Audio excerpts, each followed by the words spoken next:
Now, in this scenario, the institution of the state recognized the place and the power of the court in interpreting statutes and the constitution and determining the rights of parties.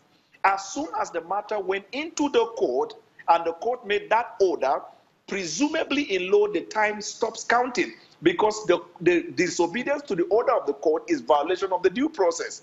And so all of the period that the court had to determine the matter could not have been construed or added to the number of days to warrant the 180. So from when the court made that order that the petition or whatever complaint of Dino Melaye could not be substantiated, the time continued to count. So the assertion that 180 days has elapsed, in my opinion, is misconceived and is not in accordance with the law. Otherwise, the constitutional right of the people would have been denied by virtue of the activities of the court, which has interfered with the numbering of the days.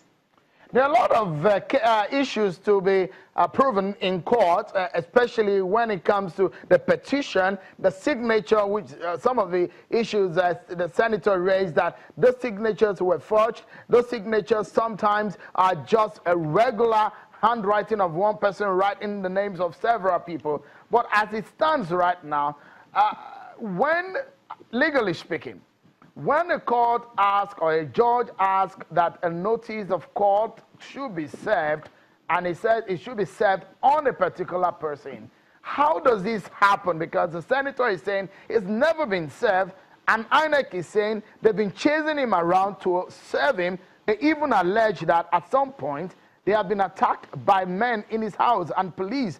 But as it stands right now, what does the law say about a service and at a situation where you cannot get the person whom you're to serve a court order on?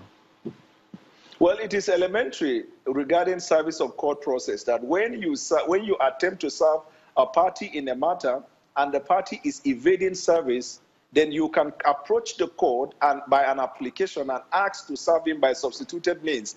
And if the court grants that application, it then means you can publish it in the national dailies based on the order of the court, or you can paste it at any of his non-residents, depending on what your prayers are. And if court grants it, once it is published in the national daily, in the eyes of the law, is deemed to have been served. This is the remedy that the Lord provides for people who will obviously want to evade the service of court process. What then happens? Because Senator Dino Melaye was saying at a point where the case, he took the case to court, INEC did not show up. And INEC did, of course, got a court order. It looks so much that two different courts had their own say on this matter. How will this case be resolved? It looks like a stalemate, isn't it?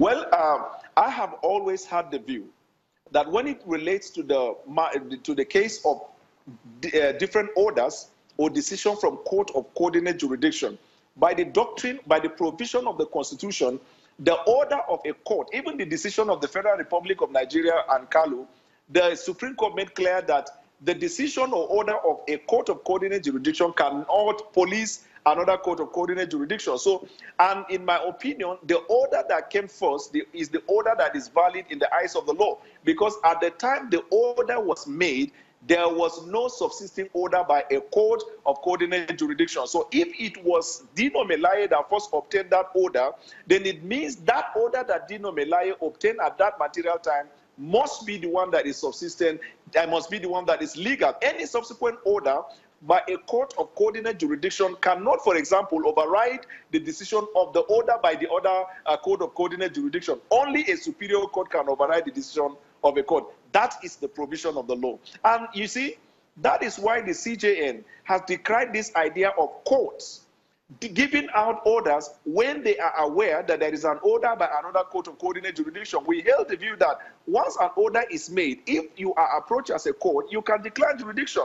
But the problem is that sometimes parties will not even bring to the notice of the court the fact that there is a matter, in fact, in her sister court, and that there is such an order that was delivered. But the court of coordinate jurisdiction's decision cannot bind the other court. We need to go on break. Before I allow you to go, Mr. Buwala, with all of these conundrum in this legal tussle, do you ever think that this process will ever sail through? You see, on my own part as a citizen, it is our belief that for the Constitution and for the democracy to thrive in our country, all other aspects of law has been tested. One which we have yet to see resolved is the recall of a legislator.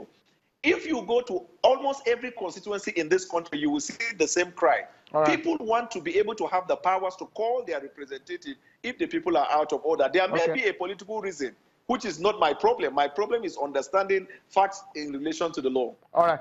Mr. Daniel Bwala, thank you so much for your thoughts on the program. We take a moment. We will dig deeper into these. What does it all entail recalling a lawmaker? We get insight after this time out. Stay with us, everyone.